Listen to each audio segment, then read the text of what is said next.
puede convocar a sesiones extraordinarias o prorrogar las sesiones ordinarias.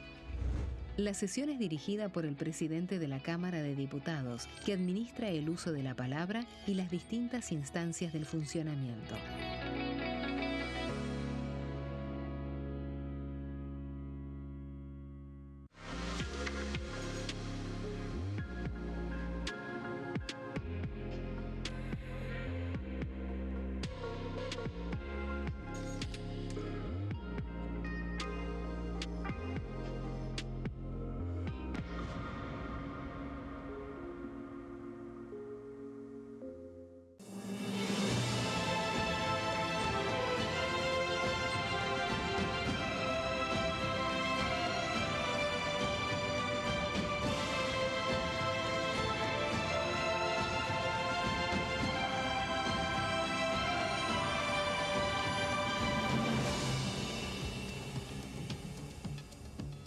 ¿Qué tal? ¿Cómo les va? Bienvenidos a La Bancada. Estamos con toda la información de la Cámara de Diputados en el primer día de una nueva formación del hemiciclo. Hoy formalmente están asumiendo, en realidad desde hoy son diputados los electos el último 26 de octubre. 127 personas fueron electas, de los cuales muy poquititos estaban ya desde antes y el resto tiene despacho nuevo y cargo nuevo. Me acompaña en esta primera media hora la amiga Jessica Calcaño. Iba a decir señora, señorita, pero después de Urieta es un lío bárbaro. Que nos pusimos de acuerdo de que no hacía falta. No hacía falta, qué sé yo. ¿Qué tal, Mauricio? ¿Cómo estás? Para mí le da entidad, señora, pero no, me dijeron que no. Primer día con el nuevo Congreso y ya están publicados en la página de diputados. Mismo, yo hoy me Somos levanté de lo manual, primero. Sí. Le metimos el F5. Habrás visto que hay aparece la Libertad Avanza, porque yo dije, ¿cómo la Libertad Avanza con 94 integrantes? Si tiene 95. Es porque hay un diputado de Formosa que, Atilio, ya te digo el nombre. Me asumió uno, Atilio Basualdo de Formosa, que todavía tiene pendiente la asunción. La jura, claro. La jura, entonces por eso está en 94. No es que hay alguien que se haya pasado de bando ni nada. Son 95, incluyendo el formoseño. Y en el caso de Provincias Unidas, falta Schiaretti de que no Córdoba. juró, exactamente. Así que ahí también hay un número menos. Títulos del día.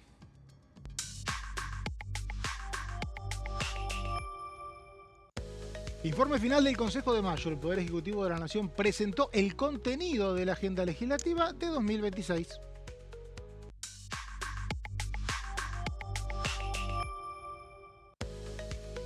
Ley de libertad educativa busca garantizar el derecho de enseñar y aprender, reconocer el rol de las familias y promover diversidad de proyectos pedagógicos.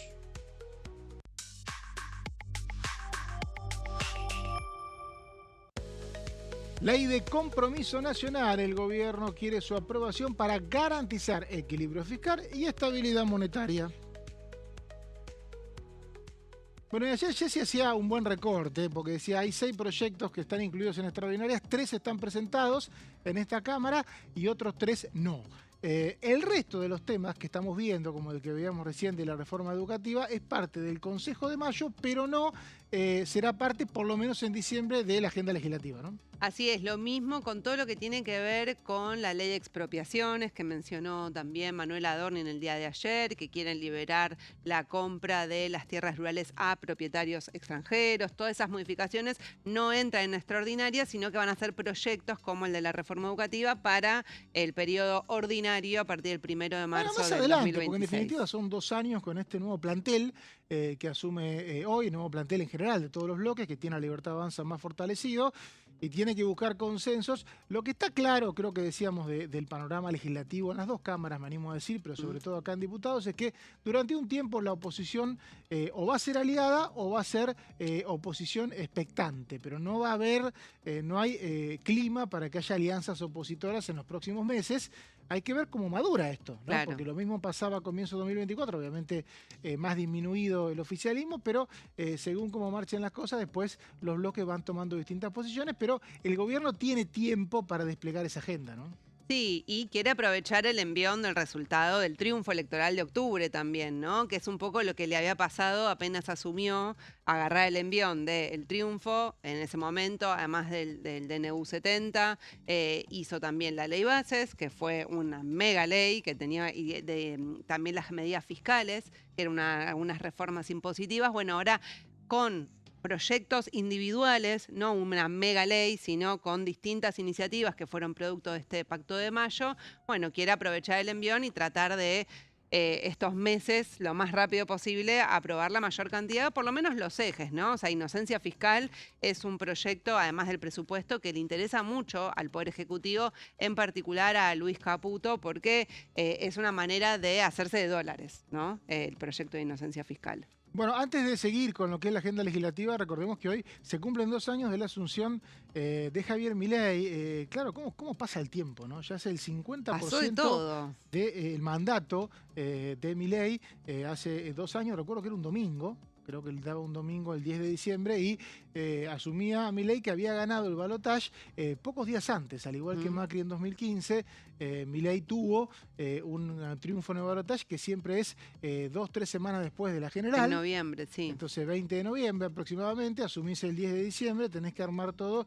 Y son generalmente un mes, cuando las 2 veces que nos pasó como argentinos, es un mes muy intenso en donde no se sabe bien quién va a ser presidente, y una vez que se conoce, inmediatamente lo tenés en la Casa Rosada, ya asumiendo y cumpliendo funciones. Ese 50% del mandato, son 4 años de mandato, y después de esta elección legislativa solo resta la próxima elección, que es la que se va a definir si Milei es o no reelecto, porque tiene una reelección según la última constitución. Así que tenemos 2 años, hubo algunas repercusiones en redes sociales respecto a esta asunción, estos 2 años de asunción de Milei, y bueno, y ahora, de ahora en adelante, como decíamos, Jessy, vamos a tener una nueva agenda legislativa en la cual el gobierno tiene un desafío porque, como decíamos recién, por un lado tenés un oficialismo más fortalecido, una oposición que a priori no va a tener intenciones de juntarse para sacar leyes como hizo este año. No tiene el número tampoco.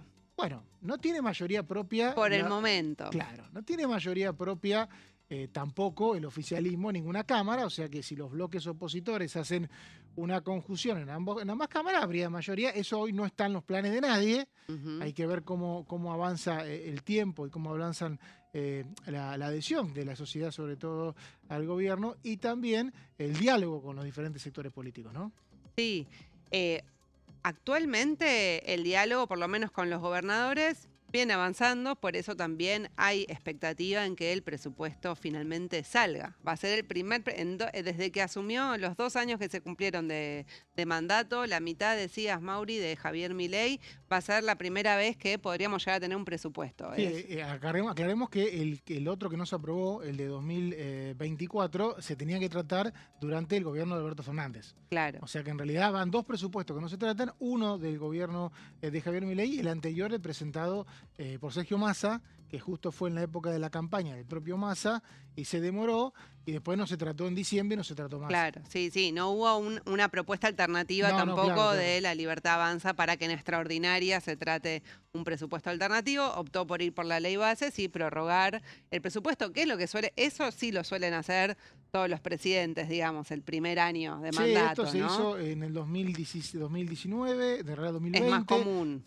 Sí, en su momento también Cristina Fernández de Kirchner logró aprobar un presupuesto antes de irse, pero llega el nuevo presidente y va a hacer lo que él quiera, entonces claro. En definitiva lo puede reconducir. Pero bueno, esta falta de hoja de ruta, esta falta de una visión de gastos e ingresos viene trayendo problemas en el diálogo legislativo, porque a las provincias no les gusta, porque no tienen una visualización de cuánta plata entra y cuánta corresponde a diferentes áreas en un momento en donde se discute también si hay partidas que van hoy a la nación y que no deberían ir a las provincias, ¿no?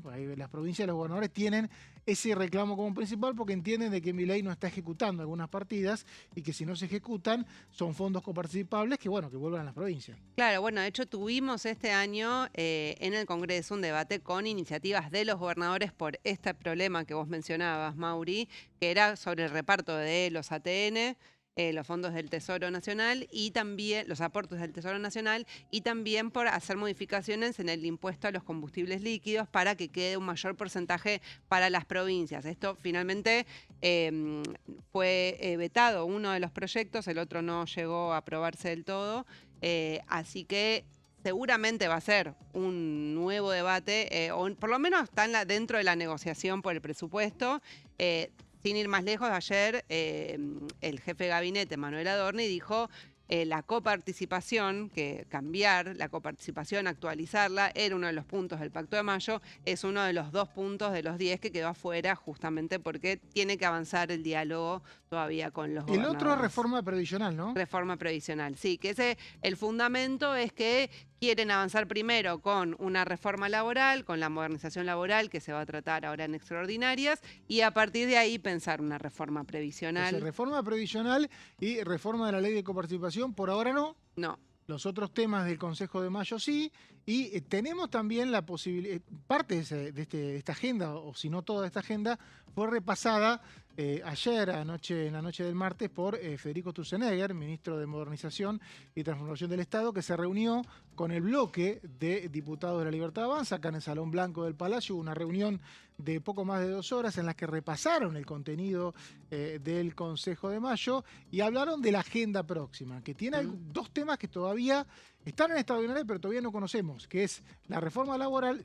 Sé que hay muchas presentaciones, pero lo que dicen los diputados, en off, como hable, te dicen, yo soy diputado nacional, si no está el proyecto presentado, no te puedo opinar de los comentarios, de los off the record.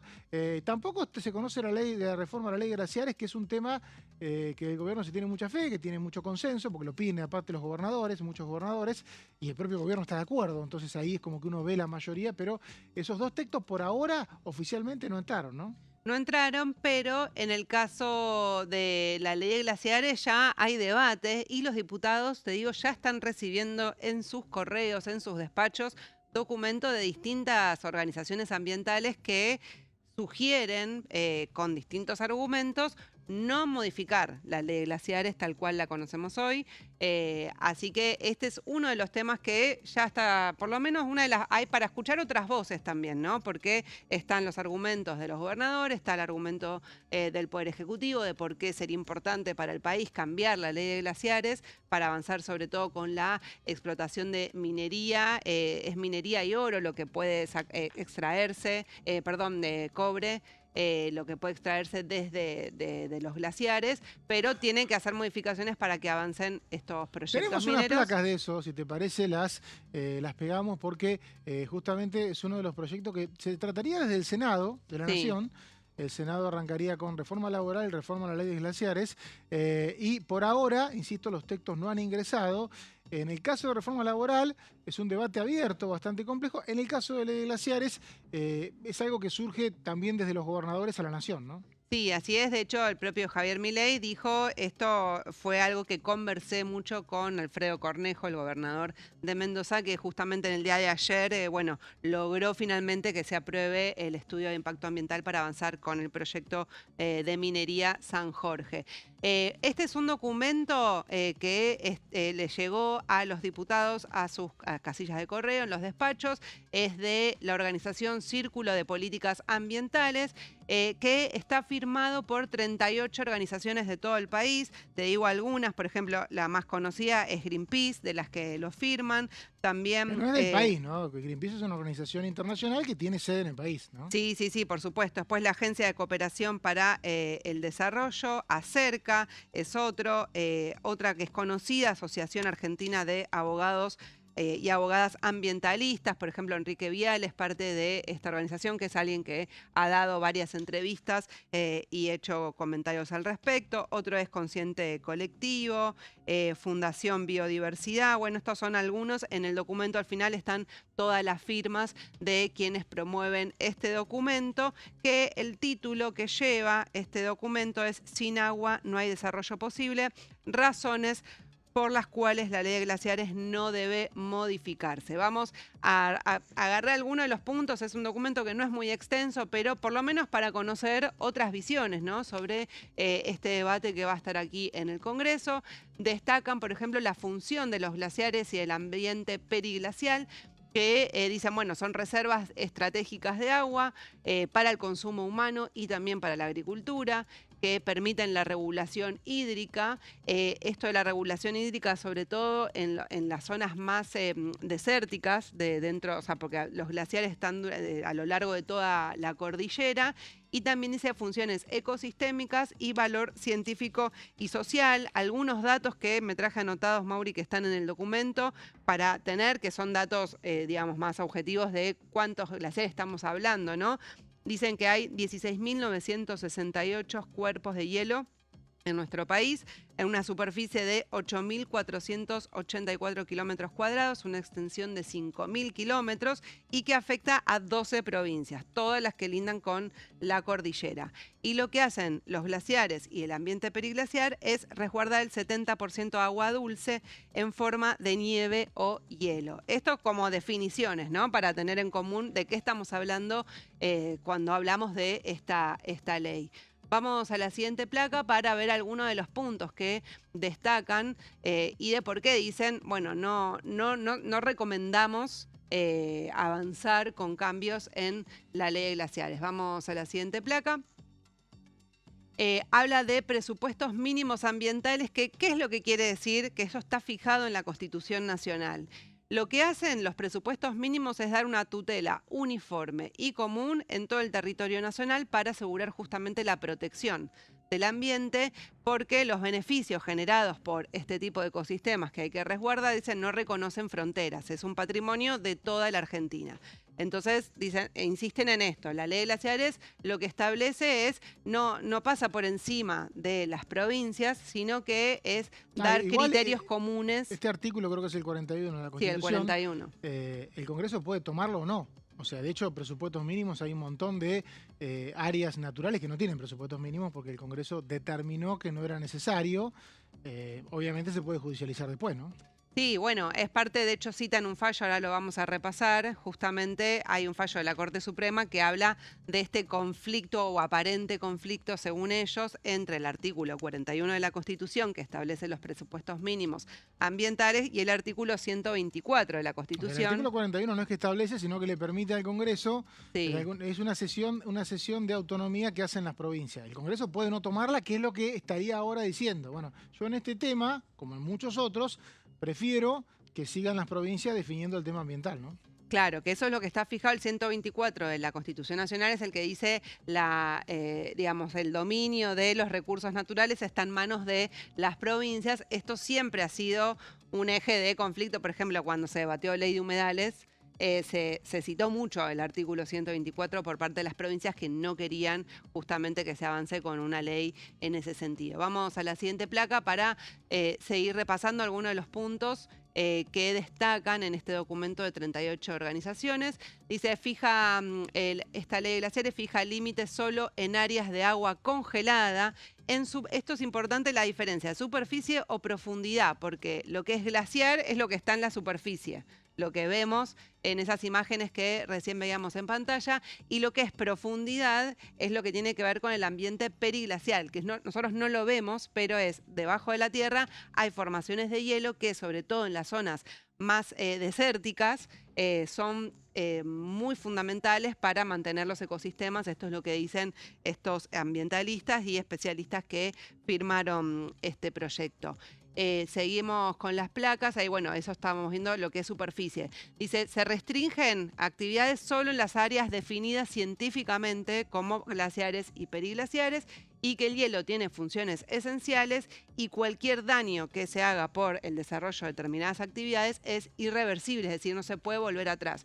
Por eso insisten en esta protección que hay que hacer con criterios uniformes. Y tenemos una última placa que tiene que ver con este conflicto que mencionábamos entre estos dos artículos de la Constitución.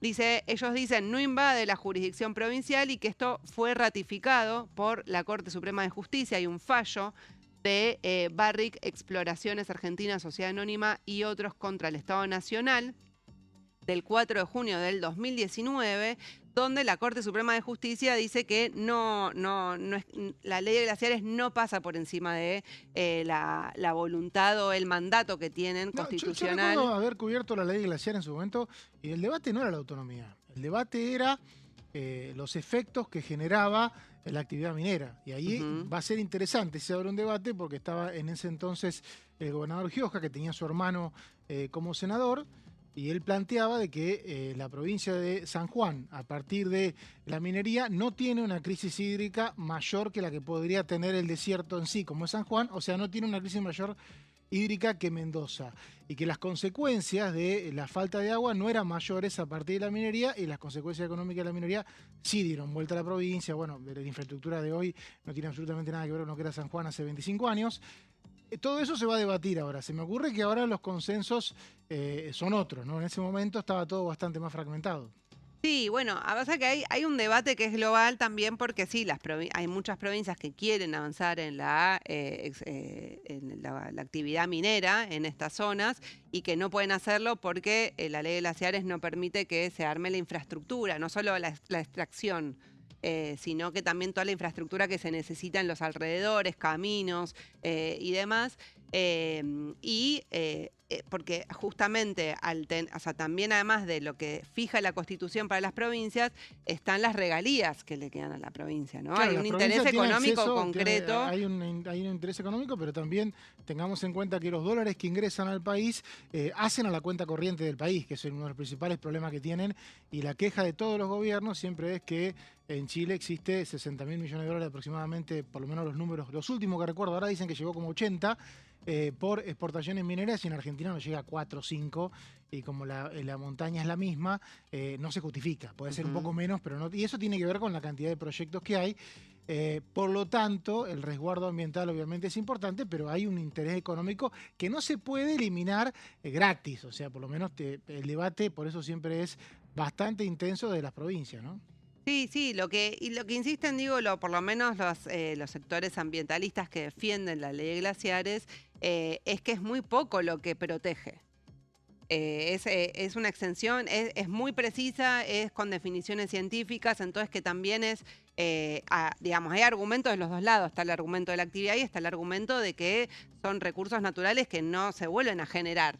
Que si se destruyen. Entonces ahí, el problema del agua es un debate en todo el mundo también, y que es un recurso que probablemente sea escaso. Entonces, bueno, está el debate de hay que sacrificar los recursos naturales en pos de la actividad de determinada provincia, o hay que establecer estos criterios uniformes y que se desarrolle la actividad minera en otras zonas, pero las que mientras no afecten a lo que es glaciares y el ambiente. Bueno, este es un planteo de abogados de asociaciones ambientalistas, sí, que les acercaron a los diputados y a los senadores. El proyecto ingresaría por el Senado, y ahí se espera, o hablan de que se podría aprobar rápidamente y enviarse a diputados. La atención en el Senado por estas horas, por eso siempre es bueno agarrar temas adyacentes, porque si uno ve todos los medios, hoy todos están hablando de reforma laboral, claro, porque está a la espera del envío, y no se saben los consensos, ¿no? Porque el texto va a variar los consensos según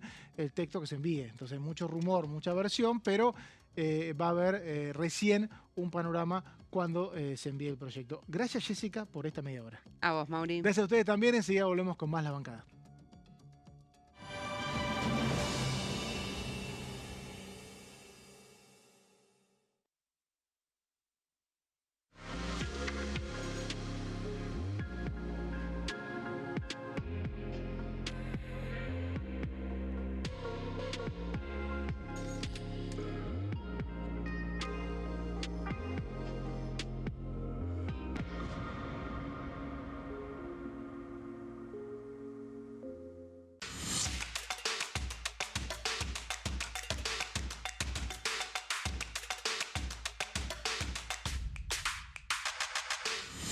Quórum, de lunes a viernes, 14 horas. ¿Qué función cumple el Congreso? El Congreso ejerce su función legislativa a partir de la deliberación y sanción de leyes que busquen el bien común de todos los habitantes. Durante 2024 se sancionaron 44 normas de enorme trascendencia, como la Ley Bases y Puntos de Partida para la Libertad de los Argentinos, la Ley de Medidas Fiscales Paliativas y Relevantes y la Boleta Única de Papel. La Constitución Nacional determina las atribuciones del Congreso, las cuestiones sobre las cuales puede y debe legislar, así como sus limitaciones. También establece la relación entre los distintos poderes, que es fundamental para equilibrar el sistema republicano. Además de legislar, el Congreso tiene la función de ejercer el control del Poder Ejecutivo. Entre otras atribuciones, ese control incluye el pedido de informes, las interpelaciones, la actuación de la Auditoría General de la Nación, dependiente del Congreso, la posibilidad de solicitar juicio político y la aprobación de las cuentas de inversión. Desde la reforma constitucional de 1994, el jefe de gabinete de ministros tiene la obligación de concurrir periódicamente al Congreso para informar acerca de la marcha del gobierno. Este informe se realiza alternadamente en cada Cámara del Congreso.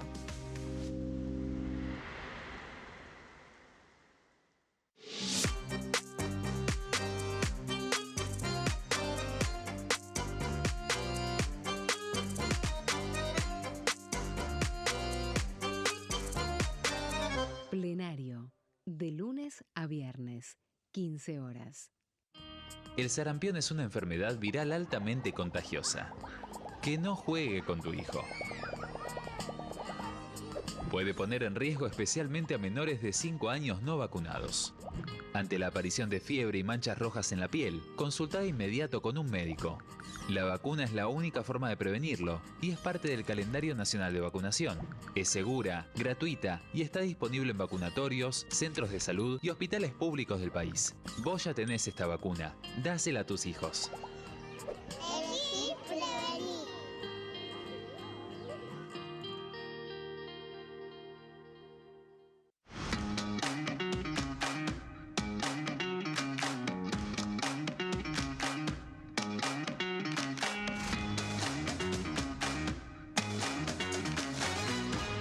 Pasos perdidos, de lunes a viernes, 16:30 horas.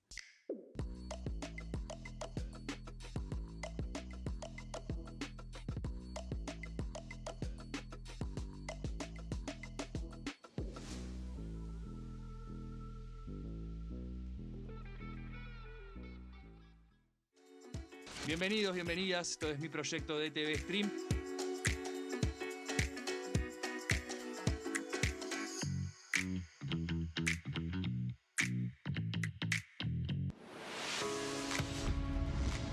¿Cómo funciona el Congreso?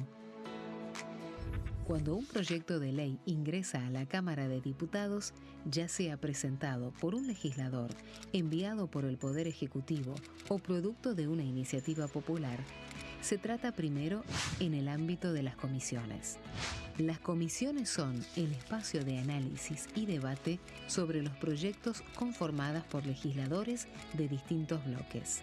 Hay 46 comisiones permanentes que son centrales en la discusión parlamentaria, como Presupuesto y Hacienda, Asuntos Constitucionales o Legislación General. Existen también 32 comisiones especiales que tratan temas específicos. En su mayoría son bicamerales, es decir, que están compuestas por diputados y senadores, como la bicameral de trámite legislativo, encargada de analizar los decretos del Poder Ejecutivo. Para que un proyecto sea tratado en el recinto, debe contar con el apoyo de la mayoría de los integrantes de las comisiones a las que haya sido girado. Al finalizar una reunión de comisión, se dictamina sobre la pertinencia de tratar el proyecto en el recinto. El dictamen puede plantear la aprobación del proyecto o su rechazo.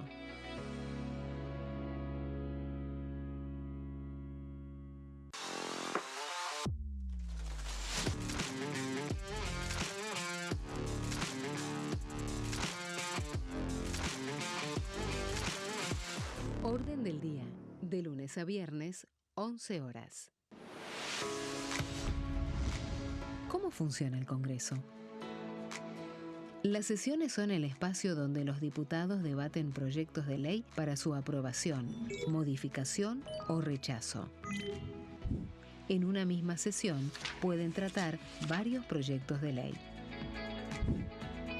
Las sesiones ordinarias comienzan el 1 de marzo, cuando el presidente de la Nación inaugura el periodo ante la Asamblea Legislativa y se extiende hasta el 30 de noviembre.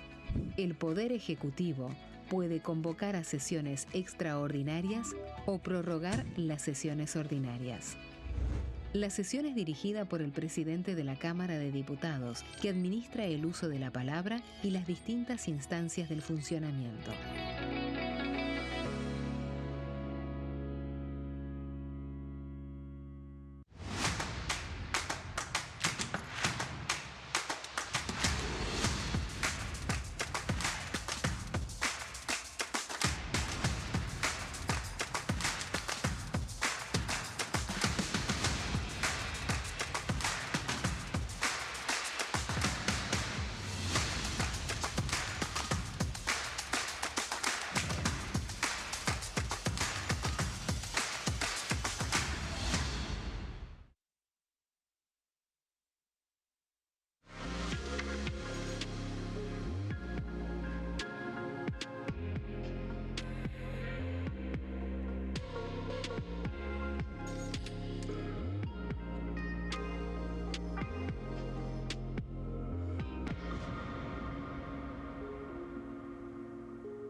En la bancada estamos acá con toda la información de diputados. Primer día de una nueva formación, un nuevo plantel del hemiciclo de la Cámara Baja. 127 diputados que ganaron el 26 de octubre, ya están en sus despachos. Una franja muy pequeña, que creo que no llega ni al 10%, ya venían siendo diputados de ese lote. Después los demás son todas caras nuevas. No es una cara nueva en este Congreso, ya lleva más de 3 décadas cubriendo lo que pasa acá. Leo Fredes, ¿cómo le va? Bueno, cantando, ¿qué tal? Buenas tardes. ¿Cuántos recambios, no? Sí, en tu vida. Como vos, sí, vimos varios.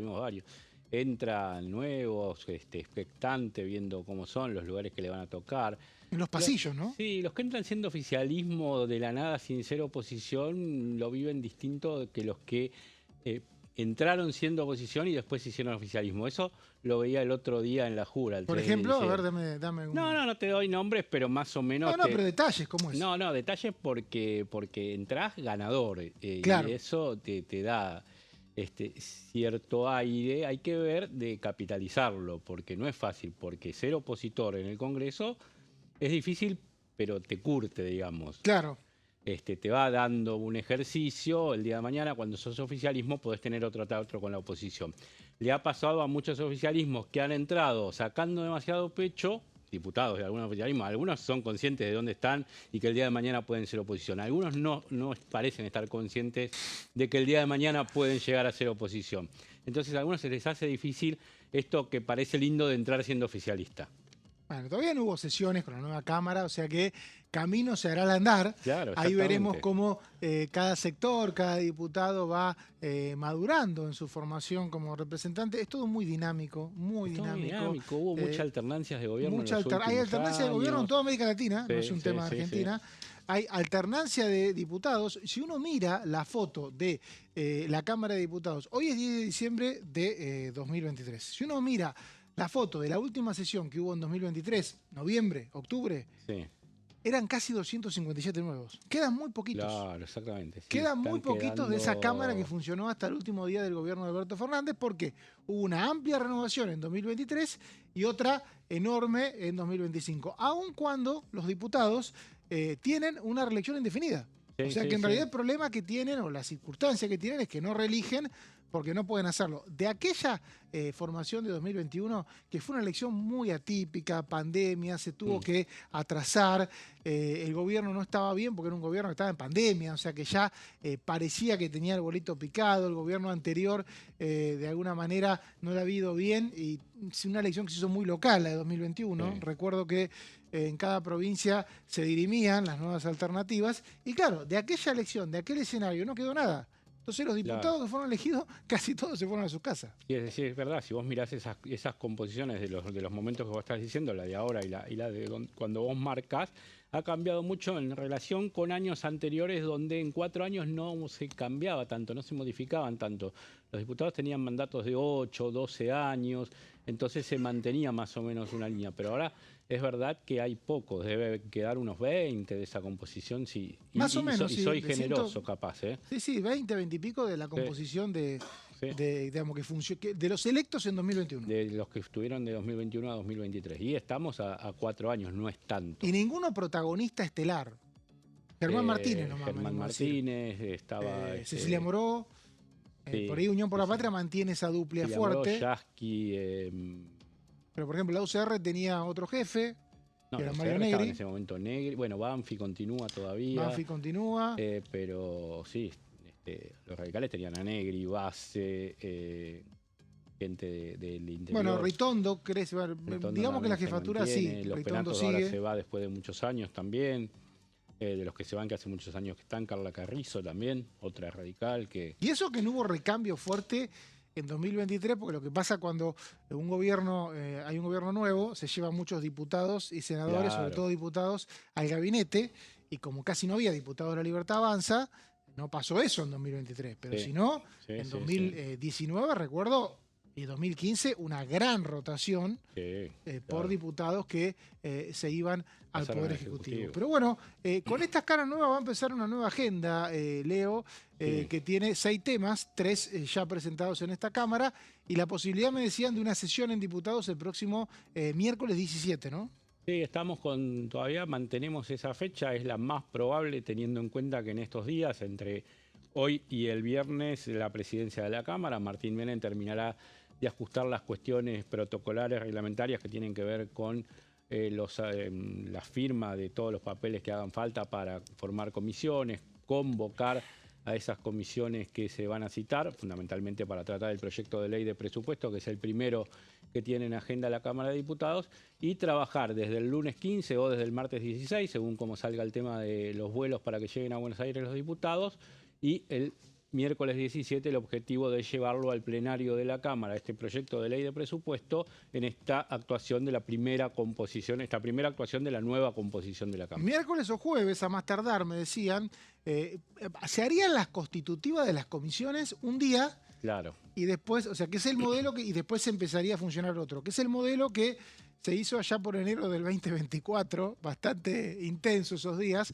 que habitualmente no era así, habitualmente se componían las comisiones y ese mismo día ya la comisión podía actuar. Actuaba la comisión, sí. Pero como que se tomarían un día para componer las comisiones, que sería el lunes, me decían. Claro, eso podría ser el lunes, componer la comisión, y por allí el martes dictaminarlo, si se da este esquema que vos decís, y lo que tiene que ver, bueno, con presupuesto, ver quiénes son estos 49 y en qué forma quedan distribuidos para ver si La Libertad Avanza y sus aliados tienen mayoría en la firma del dictamen, con el antecedente inmediato de que después de la elección legislativa se había logrado un dictamen también de mayoría por parte de La Libertad Avanza. Que hoy cae. Y hoy cae, exactamente. Hoy, 10 de diciembre, caen todos los dictámenes que no fueron al recinto hasta ayer. Pero uno dice, si ese dictamen tuvo el apoyo de misioneros, algunos mendocinos de la Unión Cívica Radical, ¿por qué no lo va a tener ahora si es el mismo texto? Bueno, sacaste dictamen de mayoría con un congreso que tenías 40 diputados menos. Eso mismo. Me parece que acá la clave va a estar en el recinto, ¿no? La clave va a estar allí, sí, en el plenario. A ver,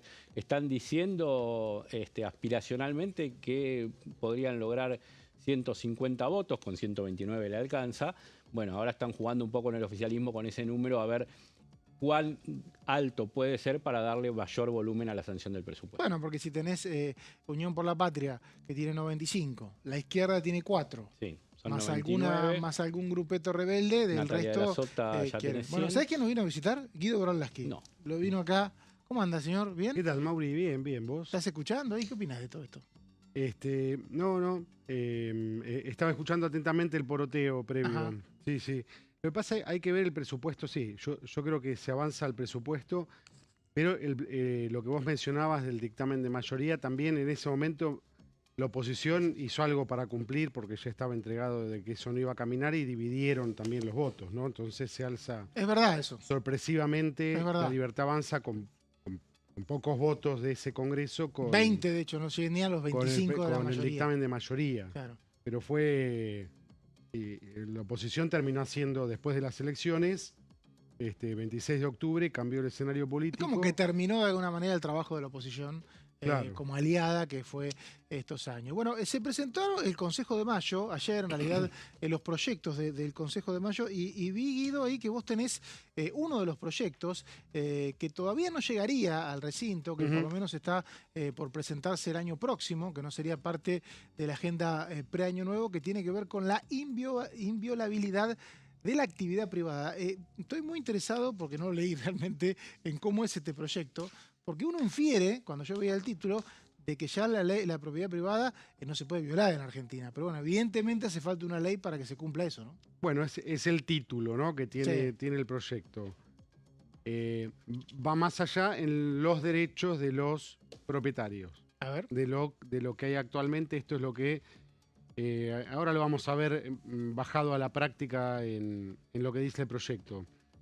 Lo va a enviar el Ejecutivo para tratarlo en extraordinarias, agiliza los desalojos y establece la entrega inmediata del inmueble ante tenencia precaria o usurpación. Ahora, bien, esto lo ampliaremos en próxima placa, en próxima. Claro, es verdad que también lo definiste bien eso, porque sí, ya tiene derechos el propietario, claro, pero se amplían los derechos. Sí, en otra placa está más desarrollado. Vamos a decir también que redefine el cálculo de las indemnizaciones por expropiación, que se van a limitar al valor objetivo de mercado y los daños directos, excluyendo ganancias hipotéticas o valores afectivos. ¿Cómo es? Repetime, ¿cómo es? Agiliza. Acá está. Sí. Cálculo de indemnizaciones por expropiación. El cálculo de indemnización, indemnizar al propietario. Sí. Recordemos, la expropiación es una figura que está sujeto a expropiación pública, es constitucional, tiene rango constitucional la expropiación. Legisla también que se puede expropiar excluyendo ganancias hipotéticas o valores afectivos, directamente valor de mercado. La expropiación es por parte del Estado, ¿no? Y sí, la expropiación, sí. Claro. Nos fuimos un poquito del tema que estábamos hablando antes, que ahora vamos a volver, que me parece que ahí está la clave del proyecto. Sí, propiedades abandonadas, imagino yo. Quiero creer que eso puede llegar a ser parte de un proyecto, no sé, digamos, una propiedades abandonadas, cuando uno ve, dice, esta debería de alguna manera tener utilidad, ¿no? Sí. Pero bueno, en muchos casos están propiedades que están tomadas. A ver, tenemos un caso acá cerca de donde estamos nosotros, que es el Molino. La confitería del Molino estaba tomada por varias familias y lo que se hizo fue reubicarlas para poder restablecer una de las bellezas arquitectónicas de la ciudad de Buenos Aires, ¿no? Uh-huh. O sea que Pero todos esos procesos tardan mucho tiempo. Claro, ¿no? tal cual. Y la justicia tampoco tiene herramientas porque no tiene una ley. Por eso acá está el tema de desalojos. Incorpora procedimientos más ágiles. El juez deberá ordenar la entrega inmediata del inmueble en casos de intrusión o falta de pago. Bien. También, si uno sospecha situaciones de siempre con el tema de los alquileres, también hay cuestiones, ¿no? Claro, porque si no pagás el alquiler... Entrega tiene que haber un inmediata desalojo. del inmueble en casos de intrusión o falta de pago. Bueno, esto es un proyecto, recordemos, Guido, que todavía no está presentado. No. Pero no que está escrito. presentado. Sí. Se puede ver, creo, ¿no? En el Consejo de Sí, Mayo. está escrito, sí. Está escrito. Igual que la reforma laboral, todavía no entró, ¿no? Pero ahí esa no está escrita. La modernización laboral. Esa no la había escrita en ninguna página oficial, la vi en los diarios. Está, justamente esta mañana volvió a hacer alusión el jefe de gabinete, ¿no? Sí, hay intención de Adorni, presentarla, pero todavía no lo vemos. se supone que ingresaba anoche, hoy tiene un rato. que entrar por mesa de entradas del Senado. Exactamente. Bueno, ¿seguimos? Sí, el proyecto también se habilita el uso de la fuerza pública y allanamientos para garantizar el cumplimiento de las sentencias. Pero no está habilitado hoy. Me llama la atención. Evidentemente le está dando más instrumentos a la justicia para que actúe, para que se agilicen los procesos. Se deroga también, deroga artículos de la ley 26737 que había impulsado Máximo Kirchner en su momento, que fijaba límites a la compra de tierras rurales por extranjeros. El nuevo texto mantiene restricciones para estados y empresas estatales extranjeras, pero flexibiliza condiciones para las inversiones privadas. Perfecto, Guido. Este es el proyecto, entonces, uno de los proyectos pautados en el Consejo de Mayo. Todavía no entró al Congreso, sería parte de una agenda próxima, imagino, no sé si en febrero, en marzo, abril. A mí se me hace que varios de estos proyectos van a madurar con las sesiones ordinarias, ¿no? Vamos a estar en marzo, en abril, mayo hablando de esto, con plenarios, porque tampoco el gobierno tiene 20, 30 proyectos que hacer en los próximos meses, o sea que agotar todo rápidamente no tiene mucho sentido. Y creo que ayer la versión que circuló después de la reunión que hubo entre Federico Sturzenegger y los diputados de La Libertad Avanza es que no vuelve la ley bases o el formato de la ley bases, que esto es con un megaproyecto que después se va desmenuzando, sino con varias iniciativas. Gracias, Guido, por estas placas que son bastante interesantes, que bueno, cualquiera puede ver si le quedó alguna duda en las grabaciones que quedan en la página de Diputados TV. Leo, hay una pelea vigente que mucha gente no sabe para qué sirve, la verdad, o sea que tenés un laburo bastante complicado. Es una linda foto cuando uno va a las sesiones preparatorias. Che, ¿quién queda de tercera fuerza? ¿Quién se queda con la vice tercera? Claro, ¿Quién? eso. Quedó empatado el otro día. Después, hoy ya sin esa definición, es como que el que se quede con la vice tercera medio que la va a tener.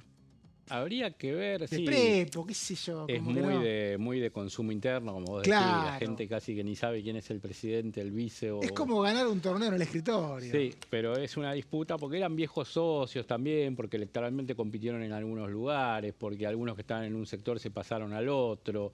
Entonces, bueno, hasta último momento se fueron aglutinando algunos diputados y llegaron a este empate 22-22 que decís, incluso en algunos de los sectores hay algunos que no tienen mucho que ver con los otros. O sea, son heterogéneos. Los interbloques son así. Por eso lo estoy diciendo. Gracias por no seas malo. No, pero no lo digo desde la maldad, lo digo desde la descripción de la heterogeneidad.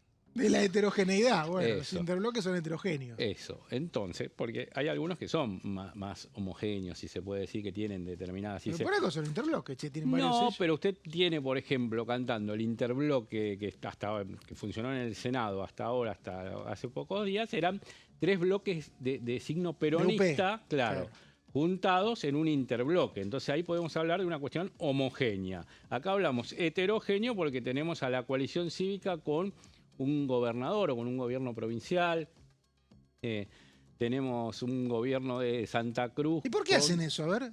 ¿Por qué se juntan en esas cosas heterogéneas? Ahora que te metiste en el tema, cerralo. No, pero se juntan. ¿Cuál es el interés? El interés es tener mayor volumen, poder tener mayor representación en alguna comisión importante, supongamos, y poder decir cuando va a negociar el presidente o el líder de ese bloque con los bloques más grandes o con el oficialismo, decir, mirá, yo tengo 22. No es lo mismo que decir acá hay 4, 4 y 6. Entonces... Claro, la tendencia al tener 2 bloques tan potentes como La Libertad Avanza, Unión por la Patria, que son el 73%, que más o menos el cálculo de la Cámara, no es negocio, dicho de esta manera, para ningún diputado estar aislado en un monobloque o en bloques muy pequeños porque no tienen, lo que decía Leo, ninguna capacidad de negociar. Integrar comisiones importantes. O sea, quedan aislados. No hay uniformidad ideológica ya desde la base. Claro. Entonces, lógico que va a ser heterogéneo si los objetivos son eso. Sí, puede tener alguna idea afín. No me puedes traer un bloque que diga pro Estado con un bloque que diga el Estado no sirve para nada. No podés hacer un interbloque, por más si fueran minoría, de La Libertad Avanza con la izquierda. Claramente, o sea, eso sería heterogéneo, pero sería imposible. Bueno, pero porque van a llegar a la sesión. Acá no se llegó a tanto, che. Bueno, por eso, son heterogéneos con matices, digamos. Bueno, contame cómo está la pelea, que se nos va. Han sido socios. Se nos va el programa y se van a estar negociando. Igualmente, más allá de la placa, es importante las acotaciones previas. Perdón, que hay quienes anticipan incluso que va a haber todavía más... Sí, que se van a juntar más diputados para darle más volumen. Que va a haber de acá a marzo incluso un mapa de mayor concentración. En estos 3 minutos vemos de estos 22 a 22, sacando en la placa 2 que están hegemonizados por La Libertad Avanza y Unión por la Patria con 93. Sacás eso y te quedan... ¿Un empate de qué? De set de vóley, 22 a 22. Claro. Y ahí después se define a 25. Vale. Sí, entonces, ¿qué te queda después de esto, después de estos dos que marcan el pulso de las dos fuerzas mayoritarias en la nueva composición de la Cámara? Te queda Provincias Unidas, que tiene 22, es uno de los que tiene 22, 6 del Gobierno Provincial de Córdoba, 4 del Gobierno Provincial de Santa Fe, 1 del Gobierno de Chubut, 2 del de Jujuy, acá viene un poco lo heterogéneo, 2 de la coalición cívica, y en la siguiente placa, Provincias Unidas se completa con 2 de Democracia, este bloque que era un radicalismo antioficialismo, Lustó, Pichetto, Mazot, la mendocina Lourdes Arrieta y el rionegrino Capozzi, que viene del PRO. Ahí qué linda reunión de bloques. Claro, ahí se lo sacó el PRO, que es el otro que disputa. Yo quiero ir a esa reunión. Va a estar linda porque tenés, muy heterogéneo el cuadro. Y los otros 22 que están del otro lado también diciendo nosotros queremos la vicepresidencia tercera, nosotros queremos más lugar en las comisiones, se puede decir que son un poco más afines al gobierno que el bloque anterior, un poquito, no mucho. 12 del PRO, 6 de este radicalismo afín a Milei, incluso que han compartido boleta violeta en la última elección, mendocinos, chaqueños.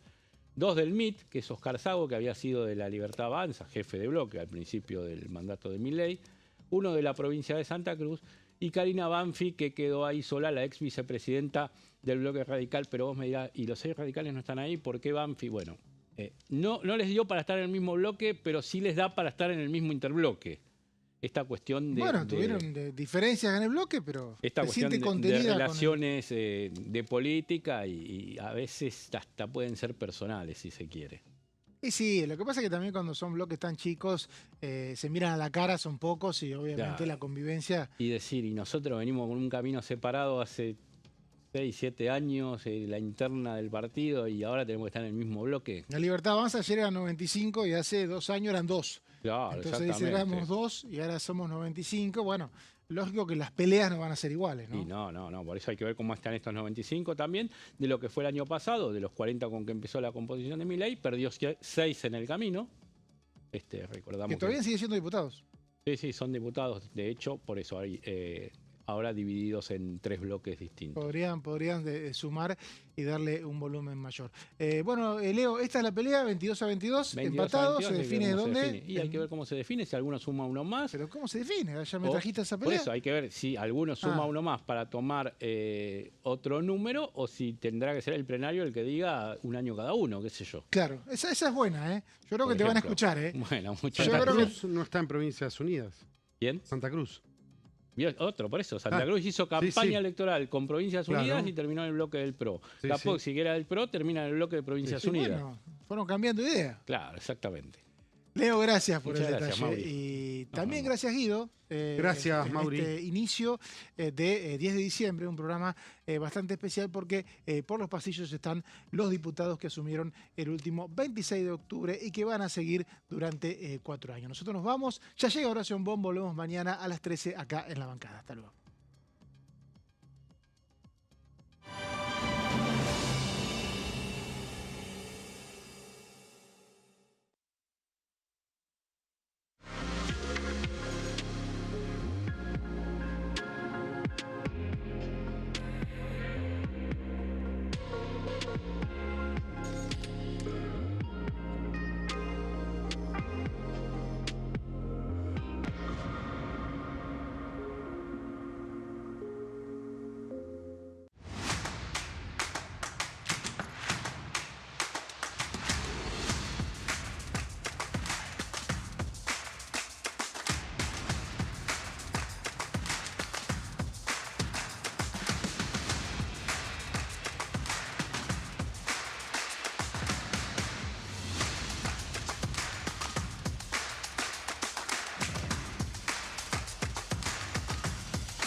de lunes a viernes, 15 horas.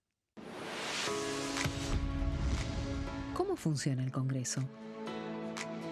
Cuando un proyecto de ley ingresa a la Cámara de Diputados, ya sea presentado por un legislador, enviado por el Poder Ejecutivo o producto de una iniciativa popular, se trata primero en el ámbito de las comisiones. Las comisiones son el espacio de análisis y debate sobre los proyectos conformadas por legisladores de distintos bloques. Hay 46 comisiones permanentes que son centrales en la discusión parlamentaria, como Presupuesto y Hacienda, Asuntos Constitucionales o Legislación General. Existen también 32 comisiones especiales que tratan temas específicos.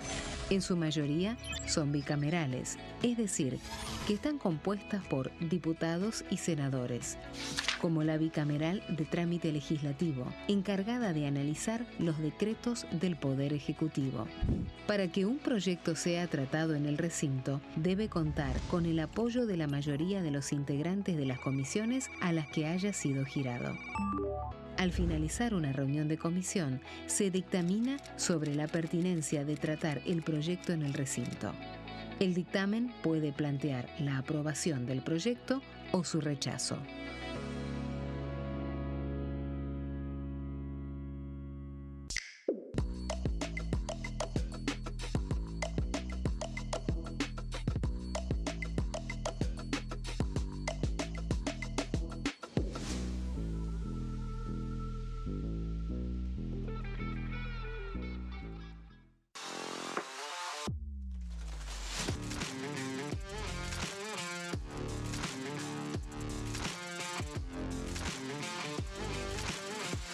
Orden del día, de lunes a viernes, 11 horas. ¿Qué función cumple el Congreso? El Congreso ejerce su función legislativa a partir de la deliberación y sanción de leyes que busquen el bien común de todos los habitantes. Durante 2024 se sancionaron 44 normas de enorme trascendencia, como la Ley Bases y Puntos de Partida para la Libertad de los Argentinos, la Ley de Medidas Fiscales Paliativas y Relevantes y la Boleta Única de Papel. La Constitución Nacional determina las atribuciones del Congreso, las cuestiones sobre las cuales puede y debe legislar, así como sus limitaciones. También establece la relación entre los distintos poderes, que es fundamental para equilibrar el sistema republicano. Además de legislar, el Congreso tiene la función de ejercer el control del Poder Ejecutivo, entre otras atribuciones. Ese control incluye el pedido de informes, las interpelaciones, la actuación de la Auditoría General de la Nación, dependiente del Congreso, la posibilidad de solicitar juicio político y la aprobación de las cuentas de inversión. Desde la reforma constitucional de 1994, el jefe de gabinete de ministros tiene la obligación de concurrir periódicamente al Congreso para informar acerca de la marcha del gobierno. Este informe se realiza alternadamente en cada Cámara del Congreso.